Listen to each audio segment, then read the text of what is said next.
지난 한 주간의 주요 뉴스 짚어보고 이번 주 뉴스의 관전 포인트도 살펴보겠습니다. 한겨레신문 허지연 기자 나와 계시죠? 예, 안녕하세요. 예, 다음 주가 이제 청문회 전국인데요. 먼저 한민구 국방부 장관 후보자 아들이 군대에서 특혜성 보직 변경 받은 의혹부터 좀 짚어주시겠어요? 예, 한민구 국방부 장관 후보자, 국방부 내 핵심 요직인 정책기획관으로 재직할 때가 2004년이었는데 이때 한 후보자의 아들이 신병교육대를 마친 사흘 뒤에 주특기가 소총수에서 보급병으로 바뀌었다고 합니다. 네. 보통 현역 복무자들은 신병교육대에서 자대 배치를 받으면서 주특기를 부여받는데 특별한 사정이 없는 한 전역할 때까지 해당 주특기로 복무하게 됩니다. 또 한 후보자의 아들은 휴가일 수도 64일이나 되는데요. 일반 병들은 평균 43일을 쓴다고 합니다.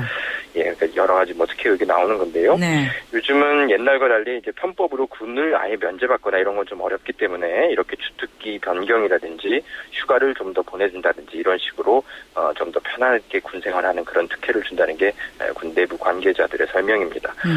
이에 대해서 한민구 장관 후보자 쪽은 아들의 주특기 변경은 해당 부대에서 필요한 보급 주특기 병력이 제때 보충되지 않아서 부대 전입과 동시에 인사 규정에 따라 변경이 이루어진 것이다. 이렇게 해명을 하고 있습니다. 예. 한 장관 후보자 아들 쪽이 그렇고 딸도 그 교직원 특혜 취업 의혹이 있더라고요. 예. 숙명여대가 첫 여성 학군사관 후보생 설치대학에 선정됐었는데 그때 한 후보자의 딸이 이곳에 교직원으로 얼마 안 가서 채용됐던 게 확인이 됐습니다. 한 후보자의 딸은 숙명여대를 졸업한 뒤인 2009년부터 2011년 8월까지 드라마 제작 등의 어떤 그런 관련 회사에 근무하다가 2011년 9월에 숙명여대 교직원 일반 행정직에 지원해서 입사를 했습니다. 그런데 마침 2010년 9월, 그러니까 1년 전이죠. 숙명여대가 이제 7대1의 경쟁률을 뚫고 첫 여성 ROTC를 유치했습니다. 네네. 한 후보자는 마침 그때 참 의장을 지냈다고 하네요. 그러니까 숙명여대 쪽이 ROTC를 유치한 것에 대한 보은으로 한 후보자의 딸을 그 다음 해에 교직원으로 채용한 거 아니냐 이런 의혹인 겁니다. 국방부는 이에 대해서 한 후보자의 딸은 정식 직원 모집 공고에 따라서 절차를 밟아 공개 채용된 것이다 이렇게 해명을 했습니다. 예, 대학 교직원이 그 신이 숨겨놓은 직장이라는 말도 있어요. 그래서 특혜 의혹이라는 얘기도 나오나 보죠. 그다음에 그 김명수 사회부총리 겸 교육부 장관 후보자 이 경우는 그 하루가 멀다 하고 그 논문 표절 의혹이 나오고 있는 것 같습니다. 예. 이번에는 이제 어제 또 지적이 나온 건데요. 2002년에 한국교원대에서 부교수에서 정교수로 승진할 때 김명수 후보자가 낸 논문이 지적받고 있는데요.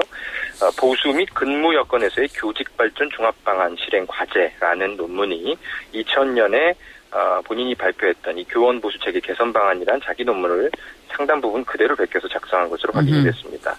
논문 25쪽 중에 8쪽 단락이나 문장을 그대로 베끼거나 단어, 어미 이런 한두 개만 바꿔서 작성을 했다고 하는군요. 김 후보자는 이미 10여 건의 논문 표절 의혹과 제자 논문을 이용해서 연구비를 가로챘다는 의혹을 받고 있는 상황인데요. 글쎄요, 인사청문회 대상이 아니라 특별 감사 대상이 아니냐 이런 얘기도 나옵니다. 예. 근데 김 후보자가 이전에 그 논문 숫자로 실적을 평가하는 정부 정책 때문에 표절 논문이 양산된다 이렇게 얘기했는데요. 그러니까 표절 논문을 하긴 했는데 정부 때문이다 이런 말인지 이게 무슨 내용인지 잘 모르겠습니다. 네. 그러게요. 마치 좀 자신이 표절을 하는 이유를 정당화하는 듯한 그런 발언처럼 비치기도 하는데요. 예. 김 후보자 2013년에 한국교육신문이 주최한 토론회에 참석을 했습니다.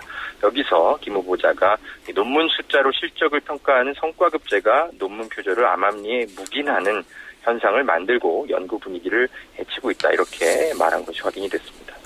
정부 정책이 잘못된 건 당연히 지적할 수는 있는 거지만 그렇다고 표절을 묵인하고 또 이런 것들 해서도 안 되는 것이죠. 예, 당연하죠. 예, 이런 여러 의혹들 청문회 때 소명하겠다 이런 입장입니다. 잘 소명을 할지 그것도 결국 관전 포인트가 될 것 같은데요. 그 다음 주 관전 포인트는 아무래도 그 장관 후보자들의 인사청문회 일 수밖에 없을 것 같습니다. 여야가 인사청문회 제도를 놓고서도 기싸움을 펼칠 것 같은데요. 네. 새누리당은 지금 이제 현재 인사청문 제도가 너무 신상털기식으로 진행되고 있다면서 이제 노골적으로 불만을 제기하고 있습니다. 여기서도 나아가서 아예 인사청문 제도를 개선하는 태스크포스 팀을 꾸린 상태인데요. 인사청문 대상자가 아닌 인사청문위원들을 검증하는 제도적 장치도 필요하다. 이렇게 윤상현 새누리당 사무총장이 주장하고 나선 상태이기도 합니다. 네. 예, 새누리당 이렇게 계속 장관 후보자들이 낙마하게 되면 730 재보선을 앞두고 좀 악영향이 있을 거다. 이런 그런 속내도 사실 좀 있어 보이는데요. 반면에 새정치민주연합은 장관 후보자들의 부정 의혹을 청문회 탓으로 돌리려 한다면서 새누리당에 맞서고 있습니다. 국민 여론이 어느 쪽으로 기울까요? 만약에 이제 그 여론이 파악이 된다면 새정치민주연합과 새누리당이 각계 또 할 말이 달라질 텐데요. 인사청문회는 다다음 주 월요일에 이병기 국정원장 후보자부터 차례대로 시작이 될 겁니다. 네, 알겠습니다. 청문회 내용이 그렇고 지난 한 주간 대한민국을 들썩이게 했던 건 역시 그 GOP 총기 난사 사건일 것 같습니다. 그 임모 병장이 부대 내에서 따돌림을 당했을 것으로 추정되는 정황들이 계속 나오고 있죠. 네, 임 병장이 변호인 입회하에서 조사를 받았는데 초소에다 나를 놀리고 또 비하하는 내용의 글과 그림이 있는 것을 보고 격분했다. 이렇게 진술한 것으로 보도가 나오고 있습니다. 또 군 간부들도 자신을 따돌리는데 가담했다. 이런 취지의 언급을 한 것으로 전해지고 있고요. 또 임 병장은 총기 난사 사건을 일으키기 전에 다른 병장과 경계 근무를 쳤던 것으로 확인이 됐습니다. 또 그 시간에 다른 초소에서는 1병과 2병, 그러니까 임 병장보다 계급이 낮은 병사들끼리 근무를 했다고 하네요.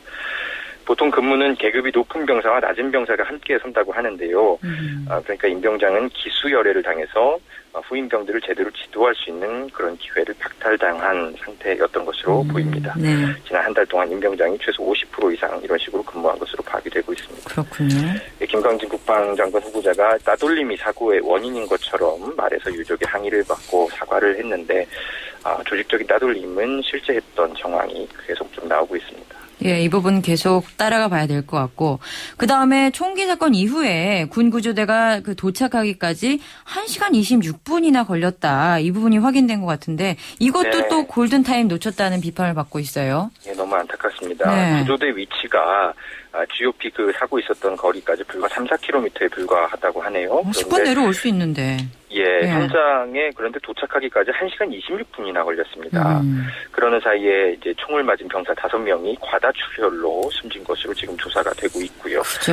그러니까 늑장 대응이 결국 살릴 수 있었던 병사들을 죽게 했다 이런 지적까지 나오고 있는데요. 국방부는 왜 늦어지게 된 것인지 조사 중이다 이렇게 해명을 했습니다. 예, 따져볼 게 많네요. 감사합니다. 여기까지 듣겠습니다.